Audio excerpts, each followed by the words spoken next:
dowladda federaalka Soomaaliya oo horey lagu eedeeyay inay Puntland ku soo rogtay cunaqabateyn ka dhan ah mashaariicda xagga horumarka ayaa hadda waxa ay qorsheynaysaa in sidoo kale ay saameyn ku yeelato mashaariicda arrimaha gargaarka.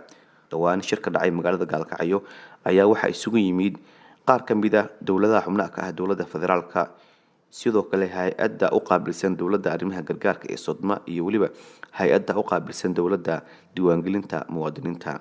Shirkaasi waxaa laga hadlay sidii loo mideyn lahaa gargaarka bini'aadanimo ee Soomaaliya iyadoo lagu saleynayo in dadka barakacayaasha loo sameeyo ID-ga dowladda. sidaan ognahayna ID-ga dowladda waxaa ka soo horjeeda oo diiday maamulka Puntland oo u arka tilaabo dowladda Soomaaliya ay doonayso in ay ajenda siyaasadeed ka leedahay. haddaba Puntland waxaa ka soo baxay walaac weyn ayay ka muujisay tilaabadaasi. war-saxaafadeed ka soo baxay Puntland ayaa waxaa lagu yiri ama lagu sheegay in maamulka Puntland uu walaac ka muujinayo wadahadaladii dhawaan dhexmaray hay'adda maareynta masiibooyinka Soomaaliya ee Sodma iyo hay'adda diiwaangelinta iyo aqoonsiga qaranka NIRA, kuwaasoo ku saabsanaa soo jeedinta in la mideeyo diiwaangelinta dadka barakacayaasha ah isla markaasna gargaarka bini'aadanimo lagu xiro nidaamka diiwaangelinta heer federaal. tilaabadaasi Puntland waxay ku tilmaantay mid ka hor imaanaysa awoodaha dastuuriga ah ee dowladaha xubnaha ka ah dowladda federaalka, kuwaasoo si cad mas'uul uga ah diiwaangelinta iyo maareynta dadka ku sugan dhulkooda.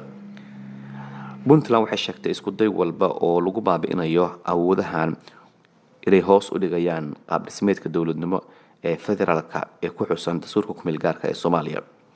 Puntland waxay soo bandhigtay mowqifkeeda arrimahan ku aadan, waxayna si cad u diiday isku day kasta oo lagu siyaasadeynayo gargaarka bini'aadanimo iyo isku dubaridka kaalmada. Puntland waxay sheegtay inay ka go'an tahay in gargaarka lagu saleeyo baahiyaha dhabta ah ee bulsho iyadoo aan la dhexgelin arrimo siyaasadeed.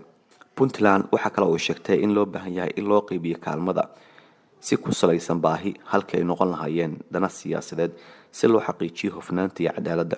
waxa kale oo ay Puntland baaq u dirtay saaxiibada caalamiga ah ee Soomaaliya taageera, waxayna muujisay muhiimadda ay leedahay xiriir daahfuran isla xisaabtan ku dhisan is-ixtiraam in la yeesho hay'adaha caalamiga si loo kordhiyo wax ku oolnimada dadaalada gargaarka.